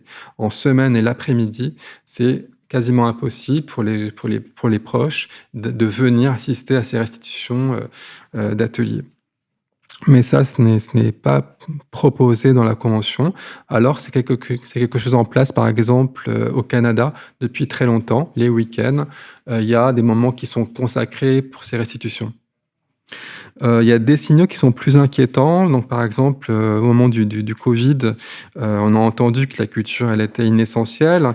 Il y a des coupes drastiques qui sont maintenant donc arrivées avec une crise budgétaire qui concerne pas seulement la culture, mais la culture, elle est souvent impactée au premier chef. Et à tous les niveaux, à tous les échelons des collectivités territoriales, et notamment dans les villes, dans certaines villes. Et puis aussi, il y a les faits divers qui font que parfois, on va empêcher, on va arrêter, on va s'interdire de mettre en place des ateliers. Donc, il y a eu le cas, par exemple, de cet atelier de karting en 2022, qui a choqué, jusqu'au ministre de la Justice de l'époque. Et puis, cette histoire aussi de visage massé et de soins pour le visage en 2025. Et le ministre de la Justice a annoncé le 17 février 2025 ordonner l'arrêt de toutes les activités ludiques, je cite, activités ludiques en prison qui ne concernent pas l'éducation, la langue française ou le sport. Le 19 février, une circulaire du ministère de la Justice proscrit toute activité ludique ou provocante des établissements pénitentiaires. Et selon un décompte de l'Observatoire international des prisons, plus de 150 activités sont alors suspendues dans au moins 74 établissements pénitentiaires au mépris total des objectifs de réinsertion des personnes incarcérées. Il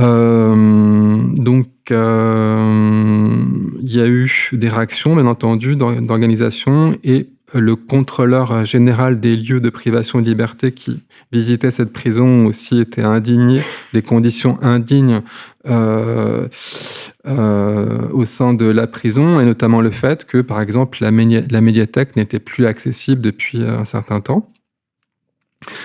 Et pour lui, c'est un tort que de supprimer de telles activités en soulignant le fait qu'elles sont prévues par la loi, que ces activités ne sont pas simplement ludiques, elles réapprennent aux gens à revivre normalement.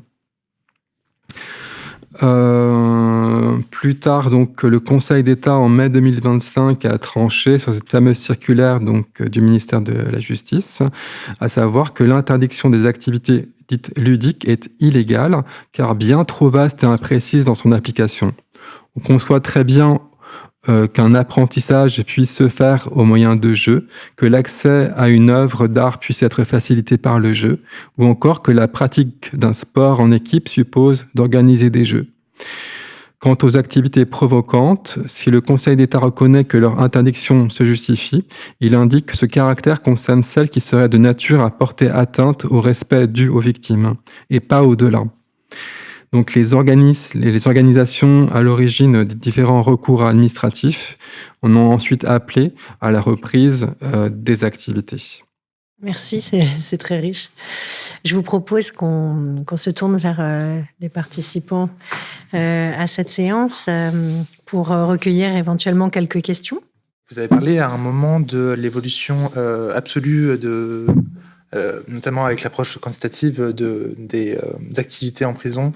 Et je me demandais, du coup, vu qu'il y a aussi une évolution de la population carcérale, est-ce que relativement, il y a aussi une évolution ou est-ce que, du coup, ça suit péniblement cette augmentation de la population carcérale ce qui m'amène aussi à d'autres questions. Est-ce que ces évolutions sont uniformes sur le territoire ou est-ce que finalement, c'est que les lieux où est-ce qu'il y a la possibilité d'aménager un peu ces activités où est-ce qu'on se retrouve avec tout ça, donc soit en question de place, de personnel ou autre. Et est-ce que ça peut faire l'objet de revendications de la part des détenus et du coup, quel genre de réponses peuvent... ou même de la part des surveillants qui peuvent aussi avoir, même si, vous l'avez dit, il y a tout ce rapport parfois impersonnel entre les surveillants et les détenus. Il y a aussi un enjeu sur l'occupation du temps des détenus. Et donc, du coup, aussi, une question qui se pose aussi, parce que vous avez parlé aussi de tout le militantisme pour les droits culturels du côté aussi des intervenants artistiques. Est-ce qu'il y a ce militantisme aussi qui peut se retrouver chez les patients, patientes ? Donc pour la prison, je l'ai évoqué tout à l'heure, en fait, entre 1995 et 2012, on était passé de 50 000 personnes détenues à 70 000 personnes détenues. Et le ministère annonçait un chiffre qui montrait une baisse des actions, ce qui était totalement illogique. Hein. Donc je suis pas sûr en fait qu'il y ait une augmentation mais peut-être que sur cette période 2014-2019, ça va ensemble. Hein. Mais le fait est qu'ils ont mis les moyens pour augmenter ces actions et augmenter leur qualité. Je ne suis pas sûr dans le contexte actuel budgétaire qu'on ait la même tendance.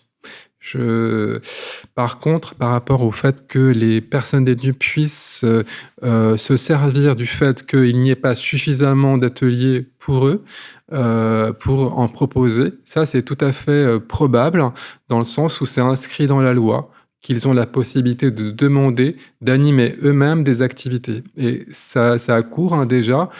Par exemple, la personne qui m'avait fait remonter des données d'un SPIP qui n'apparaissaient pas dans les données de la DRAC, c'était qu'effectivement, il y avait des ateliers tenus en musique, par exemple, par des détenus. Donc c'est dans le droit, ils ont la possibilité de le faire. Et je pense que c'est un argument de poids que de dire on n'a pas accès à ce type d'atelier ou pas suffisamment. Nous, on veut tenir un atelier qui soit régulier, qui puisse nous permettre ensuite de montrer, de partager des concerts ou toutes sortes de travaux artistiques aux autres détenus. Je pense que c'est un argument que peuvent faire valoir les personnes détenues, mais encore faut-il qu'elles connaissent leurs droits, ce qui n'est pas toujours le cas. Pour le militantisme, je pense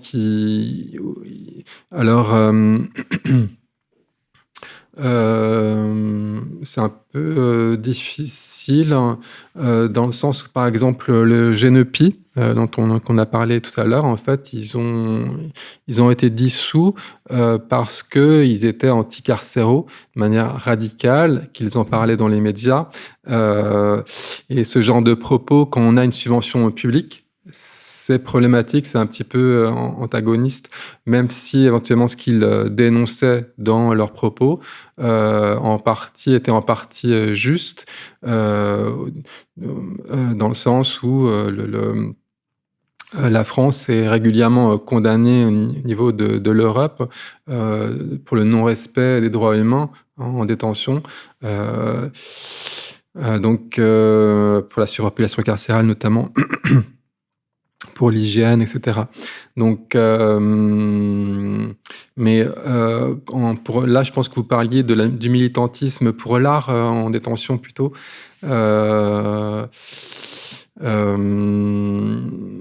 pense que, comme je l'ai évoqué tout à l'heure, le fait que Joël Pommera et d'autres artistes expriment ce désir qui est dans chaque établissement un lieu dédié aux arts du spectacle, parce qu'on ne peut pas travailler correctement dans des salles de classe, dans des salles polyvalentes où il y a des problèmes de sonores, des équipements qui sont pas au niveau espéré, etc. Ça a été entendu. Donc, je pense que les artistes jouent, pour certains, un rôle dans l'évolution des mœurs à ce propos, mais ils ne se proclament pas forcément militants. Ça se fait au sein des ministères, en dialoguant avec les gens au pouvoir, et petit à petit, ces personnes comprennent les réalités complexes de la mise en place artistique ou des œuvres par les artistes. C'est pas quelque chose que peut-être ils avaient suffisamment conscience qu'on ne peut pas faire du théâtre dans une salle de classe où on peut le faire, mais plus difficilement que dans des salles dédiées aux arts scéniques. Je ne sais pas si j'ai répondu à toutes vos questions. La question, c'est aussi de savoir si, du coup, il y a ces deux pôles qui ont leurs arguments, mais est-ce qu'il y a une symétrie, par exemple, sur des arguments, ou est-ce que, je veux dire, entre les artistes qui vont venir intervenir et les détenus sur des arguments ou des éléments qui vont être repris d'un pôle ou l'autre sur, nous, on a ces droits-là, et du coup, là, j'ai l'impression que c'est plutôt bonnes conditions pour l'organisation de ces activités du côté des artistes, et droit à l'auto-organisation de la part des détenus. Est-ce qu'il y a du coup une forme de collaboration entre ces deux pôles aussi, ou pas particulièrement? Je pense que ça peut se rejoindre, parce qu'en fait, dans les espaces dédiés, a priori, il y aura des petits groupes de détenus qui seront formés, et à tous les métiers des arts scéniques, dont les métiers de plateau, donc de production artistique, ce qui sous-entend qu'il pourrait y avoir des troupes pérennes, permanentes, de personnes détenues, même si en fait il y a des mouvements, c'est-à-dire des personnes qui vont sortir et d'autres rentrer, etc. Il y aura des noyaux de personnes qui seront formées et qui pourront prendre la suite de la transmission des savoirs à d'autres, et comme ça une troupe qui sera inscrite dans le temps, comme ça existe dans d'autres pays, notamment en Italie depuis les années 80, avec des résidences artistiques et des festivals où des personnes de l'extérieur peuvent venir assister au spectacle. Donc, je pense que ça va ensemble, hein, l'excellence ou l'exigence artistique et les désirs des détenus de se consacrer à l'art. Je pense que ça peut aller ensemble. Je suis Amandine Albizati, je suis en 3e année de thèse de sociologie à l'EHESS sur l'expérience du théâtre en prison et à l'hôpital. Et donc j'ai participé à 3 créations à la prison de Melun sur 2 ans, et puis récemment avec des femmes à la prison de Réau. Et puis, je mène depuis 6 mois une expérience d'atelier à l'hôpital de Apt, en addictologie et en service de maladies chroniques, donc unité de soins à longue durée. Et alors, j'avais d'abord 1 ou 2 questions. Et ensuite, je voulais juste peut-être partager des hypothèses. Donc, sur les calculs, enfin, pas les calculs, les données de nombre d'ateliers, quand vous appelez atelier, est-ce que c'est un atelier, c'est quoi la fourchette de nombre de séances d'un atelier? Voilà, comment vous définissez ce que vous appelez un atelier? Est-ce que vous avez une durée moyenne, une fourchette de durée? Donc en fait, là, c'était un peu difficile de partir sur un nombre de séances pour définir un atelier, sachant que tout dépend de ce qu'on veut faire. Mais l'idée, c'était de privilégier donc des moments où il n'y a pas seulement un échange verbal entre un artiste et un public, mais un échange de pratiques avec des gestes, avec un faire. Les personnes produisent, apprennent des gestes, produisent quelque chose de l'ordre artistique, avec la volonté d'impulser quelque chose qui soit de l'ordre plutôt de la compétence technique, mais aussi de la jouissance ou du tremblement qui agite la passion artistique. Comment impulser un désir de création artistique chez des gens. Et en fait, ce désir, il peut naître dès la première rencontre, dès la première heure. Et pas besoin de s'étendre dans le temps. Parfois, cette intuition, elle peut arriver très rapidement, enfin assez rapidement. Donc, il suffit d'une séance, parfois, pour susciter ce désir de pratiquer, d'aller découvrir ce que font les autres dans cet art. Donc, on est parti du principe où, dès lors qu'il y avait cet élément déclencheur, possiblement, on était dans un atelier. Donc, on n'a pas effectivement, comment dire, différencier les ateliers en fonction du nombre de séances. D'accord. Et est-ce que vous avez des données sur le nombre de séances? Alors parfois, les dossiers étaient détaillés et parfois pas. Donc, d'où l'impossibilité de discriminer pour mieux catégoriser nos données. Et sur la question des effets, donc j'ai bien compris que c'est une question pas facile. Enfin, c'est pas facile donc d'avoir une méthodologie pour mesurer les effets. Mais là, je pense aux effets pas du côté évaluation et des institutions, mais pour les participants. Est-ce que vous avez des pistes de méthodologie? Vous avez rencontré des méthodologies intéressantes pour mesurer des effets? Est-ce que c'est uniquement un entretien? Enfin, voilà. Est-ce que c'est des bilans collectifs, des bilans individuels, des bilans après un certain temps? Enfin, comment? Donc, dans le dispositif Culture et Santé, il y a des bilans à chaque fin d'atelier. Donc là, c'est les référents culturels et intervenants qui les remplissent, parfois avec des soignants aussi. Donc, on en a consulté. C'est des bilans plutôt qualitatifs, du coup. Il peut y avoir aussi un nombre d'ateliers, mais la récurrence, tout ça, mais voilà, on se dit si l'atelier s'est bien passé, tout ça, mais il n'y a pas d'aspect soin, je dirais. Si on va plus sur l'aspect du soin, eh ben, faut, comment expliquer ça? Sur la liaison théâtre et psychiatrie, donc, c'était une partie de ma thèse, en fait, où j'avais fait une revue de littérature à l'époque. Et j'en ai discuté avec pas mal de psychiatres, en fait, de psychologues, ou même d'ergothérapeutes. C'est pas évident, en fait, à mesurer, mais je pense que ça serait peut-être intéressant de regarder la partie de la thèse qui traite de ça, parce qu'il y a pas mal de, comment dire, d'échelles qui ont été... ouais, je pense à Walter Orioli, par exemple, qui est vraiment dans la dramathérapie, où il y a quelques échelles comme ça qui ont été publiées. Donc, voilà, faut regarder là-dedans, mais sinon, comme ça... oui, voilà, je saurais pas dire plus. Pour le carcéral, je dirais que l'évaluation, elle est plus d'ordre quantitative. Combien de participants ont participé? Est-ce qu'ils ont été réguliers? Combien de personnes ont assisté à la restitution éventuellement?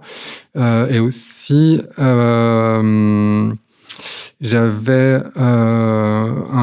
quand j'avais rencontré les gens au ministère, il y a une section recherche, en fait. Au ministère de la Justice, il y a aussi des chercheurs qui sont attachés. Et en fait, ils avaient évoqué qu'un projet était en cours de route, mais je ne sais pas s'ils l'ont mis en route ou pas, à savoir d'aller recueillir auprès des participants des anciens participants des projets, quand ils sont sortis de détention, pour recueillir leurs avis sur les effets qu'avaient pu avoir ces ateliers sur leur réinsertion.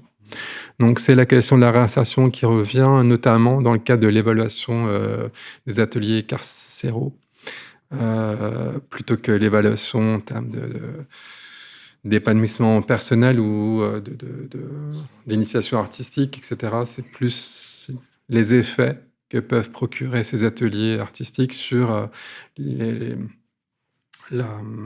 l'accompagnement vers la réinsertion. Ok, là pour le moment, moi ce que je fais, c'est que je fais des études de trajectoire et des entretiens de récit de vie et l'ethnographie de l'expérience. Et ensuite, et puis après l'expérience, mais avec un angle qui est plus l'angle de l'attachement social, de la mobilité dans l'attachement social. Est-ce que je peux avoir des marges de manœuvre de mobilité de mes liens sociaux après cette expérience artistique et théâtrale et aussi, plutôt donc avec les expériences en cours et quelques trajets de ex-détenus qui font du théâtre maintenant ou qui ont arrêté, mais donc mais à travers des récits de vie.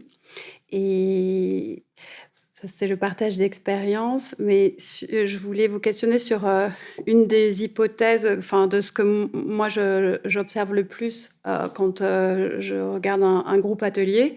Pour moi, c'est la dimension groupale.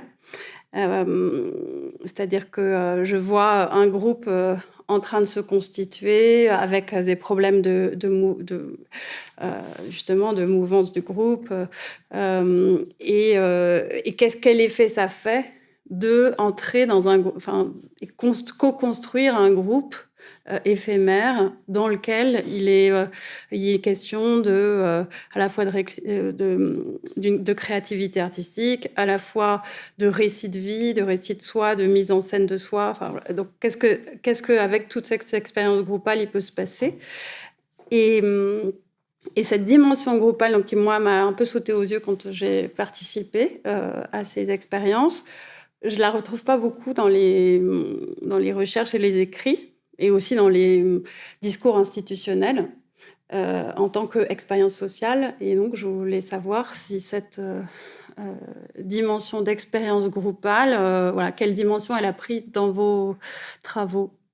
Moi, j'ai beaucoup retrouvé ça en dramathérapie. Donc, j'ai été assisté à des formations de dramathérapeutes. Et là, chez les dramathérapeutes, la question du groupe est très importante.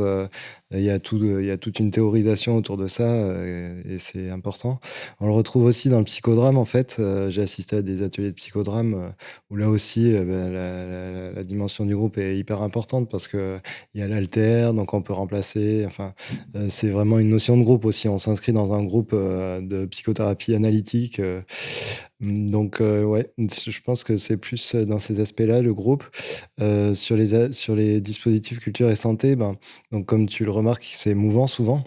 Mais parfois, ça peut atteindre à quand même constituer un petit groupe et du coup presque une petite compagnie à l'intérieur d'un établissement. Donc, c'est sûr que ça a un réel enjeu de collectif, d'une dimension collective. Ce qui peut aussi avoir un aspect peut-être un peu délicat, c'est de s'enfermer peut-être dans un groupe uniquement psychiatrique, par exemple, que de patients psychiatriques et de s'empêcher de s'ouvrir aux autres. Et quand on cherche la dimension groupale à l'extérieur, comme on disait tout à l'heure, se posent des problèmes d'emploi du temps, en fait, de faire venir des gens qui travaillent en plein milieu d'après-midi pour faire un atelier théâtre à Bran, par exemple, c'est pas facile, quoi. Donc, il faut trouver des articulations qui peuvent mixer les publics. Ça, c'est pas évident, mais c'est un peu essentiel. Oui, la dynamique de groupe, elle est très importante dans tout projet collectif qui relève des arts du spectacle. Elle est essentielle à trouver. Elle n'est pas simple à instituer, à mettre en place. En fait, les personnes qui arrivent en atelier, elles ne se connaissent pas forcément. Elles se découvrent et parfois, elles peuvent, avoir une forme d'animosité aussi entre elles. Donc, il y a des conflits interpersonnels qui peuvent être déclenchés au sein des ateliers, parfois, en détention. Mais il y a un effet groupe qui fait que on voit l'intérêt collectif devant les problèmes interindividuels, qui fait qu'en général, ces conflits interpersonnels sont mis en dessous le tapis pour pouvoir faire qu'on puisse aller au bout du projet ensemble. Parfois, il y a des personnes qui abandonnent les projets en raison des tensions avec les autres ou avec une autre personne. Ça arrive aussi. Ce qui ressort aussi, c'est que s'il y a quelqu'un ou une personne qui est problématique avec l'intervenant, les autres vont se mettre du côté de l'intervenant parce qu'ils ne veulent pas que le projet soit remis en question. Donc là, il y a un effet groupe qui va plutôt contribuer au bien, comment dire, à la bonne conduite du projet, de l'atelier. Et puis aussi, les personnes qui rencontrent des difficultés essaient de se surpasser, de surmonter leurs difficultés pour ne pas nuire au groupe.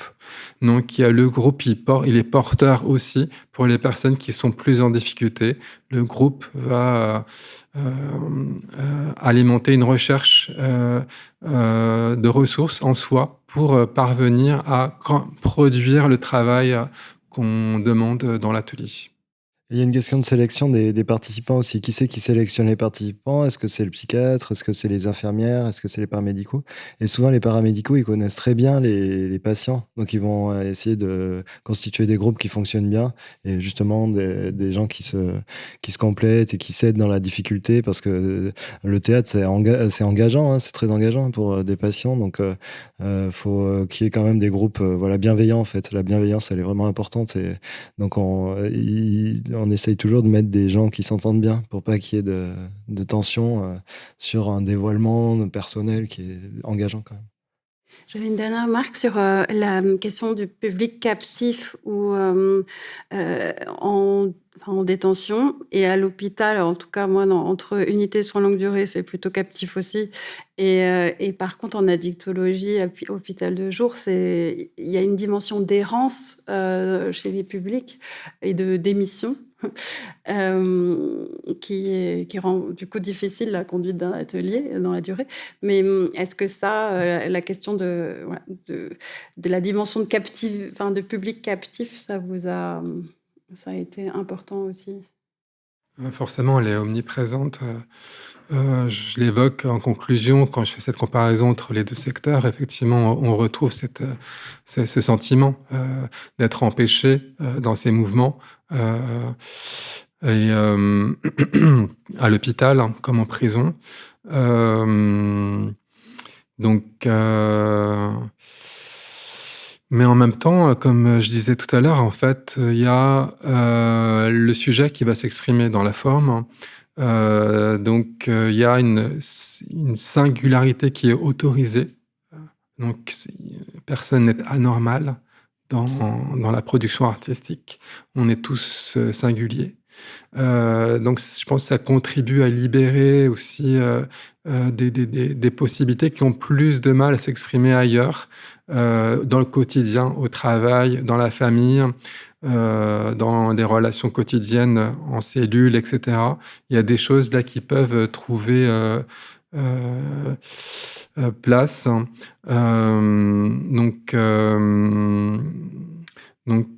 Je crois qu'on n'est plus captif dans la forme artistique, dans le processus de création. On n'est pas que captif, en fait. Enfin, c'est-à-dire on l'est plus. Oui, et presque ce public peut être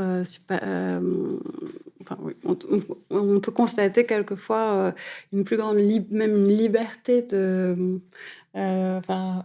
d'être singulier que dans d'autres ateliers de théâtre dans la ville. En tout cas, je trouve qu'il y a de l'étonnement dans la créativité et la capacité de réflexivité aussi, par exemple, en prison. Il y a un pouvoir aussi qui s'installe, qui peut être différent d'un atelier en ville où les gens viennent, vont comme ils veulent.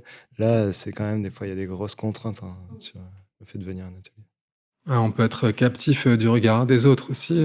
Et donc, c'est pour ça que parfois, pour le festival Vis-à-vis qui a lieu depuis 2016, à Paris-Villette, qui organise donc une semaine de festival avec toute forme artistique, art plastique, scénique, produite en détention. Les professionnels font attention, par exemple, à mêler d'autres professionnels sur scène avec des personnes détenues pour qu'on ne puisse pas savoir qui est détenu, qui ne l'est pas. Ça permet de déstigmatiser le regard des spectateurs. Il n'y a pas de voyeurisme, en tout cas, il est moins présent. Et aussi dans la façon d'appeler les gens qui contribuent à ces processus, comme des stagiaires, comme des co-créateurs, etc., mais pas des détenus, pas des personnes détenues. Donc on déstigmatise ainsi par la dénomination des statuts des personnes. Donc on est moins captif. On l'est toujours un peu forcément, puisqu'on doit retourner ensuite en cellule, mais on est moins captif quand même. Donc je suis moi, Éloi Savati, je suis doctorant en sociologie de la musique. Je travaille sur les questions de médiation de la musique en institution musicale. J'ai entendu beaucoup de témoignages sur des projets d'action culturelle ou dits d'action culturelle ou dits de médiation, mais j'ai jamais pratiqué, voilà. Et j'avais une question sur les ateliers et qu'est-ce qui se passait en fait concrètement, quelles pratiques, notamment dans le contexte dont vous parliez de co-création, d'être à l'écoute de l'autre. Voilà, donc il y avait bien sûr la question j'imaginais par exemple des moments de pratique artistique, mais de débat aussi, les échauffements, les échanges, et éventuellement aussi la question de la sortie culturelle, qui est très médiatisée, dénoncée. Et aussi une autre question sur les témoignages que j'ai pu écouter de personnes qui ont mené ces projets. C'est des témoignages de chargés de médiation en fait, donc qui font le lien entre la prison et les artistes, et aussi la question aussi peut se poser à l'hôpital. En fait, est-ce qu'il y a ce rôle-là aussi dans le théâtre, où c'est l'artiste qui va avoir toute cette compétence-là de mise en lien en fait entre l'institution et les participants. Donc voilà, comment on peut se passer cette configuration. Non, en fait, en tout cas, quand il y a un coordinateur culturel ou une coordinatrice culturelle, c'est elle ou lui qui reçoit les dossiers. Donc, par exemple, pour un artiste de théâtre qui avait, comme Luca Giacomoni, envoyé un dossier pour tourner un spectacle, la coordinatrice culturelle lui avait répondu que elle préférait qu'il lui propose un projet d'atelier. Donc il y a un échange entre les artistes et les gens qui sont chargés de cette mission à l'intérieur, mais en fait ils relèvent pas du personnel pénitentiaire, ils sont payés par des associations externes. Donc Léo Lagrange par exemple pour l'Île-de-France, c'est différent dans d'autres régions. Donc ils relèvent pas du pénitentiaire. Ils font le lien effectivement entre les artistes, les DRAC et les personnes détenues, du coup, pour que les actions puissent se mettre en place. Mais en fait, sur la musique, par exemple, je pense à un orchestre national en région qui va en fait faire un appel, va proposer à des musiciens de mener un projet en prison. Et donc la personne qui est donc chargée de médiation au sein de l'orchestre va le mettre en lien en fait l'ensemble des parties prenantes. Voilà. Oui, non, il existait des ateliers aussi intéressants au niveau musique. On le voit en musicothérapie aussi, par exemple, pour l'autisme, ou en danse. Une danseuse m'expliquait qu'en fait, elle redécouvre la danse à chaque fois qu'elle rencontre un nouvel enfant autiste, parce que c'est d'abord quelque chose de la danse avec lui ou avec cet enfant. Et pour la musique, c'est pareil, en fait. Ce qui peut sembler dissonant à quelqu'un qui je sais pas,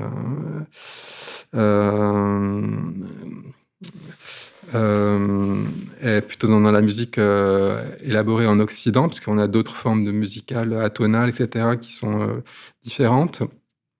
pour un musicothérapeute, il va partir de ce que commence à produire la personne avec un instrument.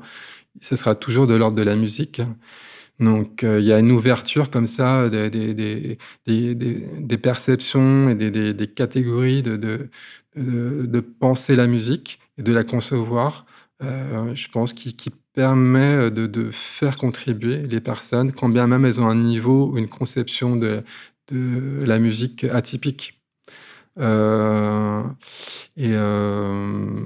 voilà, il y a différentes formes, des personnes qui peuvent écrire ou composer ou chanter, et parfois les artistes sont étonnés du niveau des personnes qu'elles rencontrent.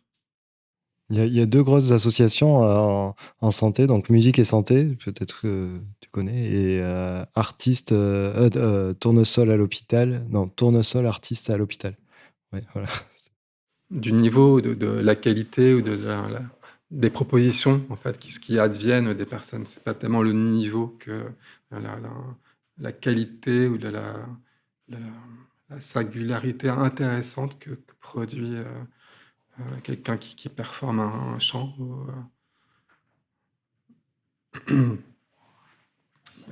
Et en orchestre aussi, voilà, il y a des improvisations plus libres, qui permettent à tout le monde, quelle que soit sa compétence, de participer si on veut participer, avec une certaine liberté dans les séquences, etc., pour pas empêcher trop les personnes de participer à ces ateliers.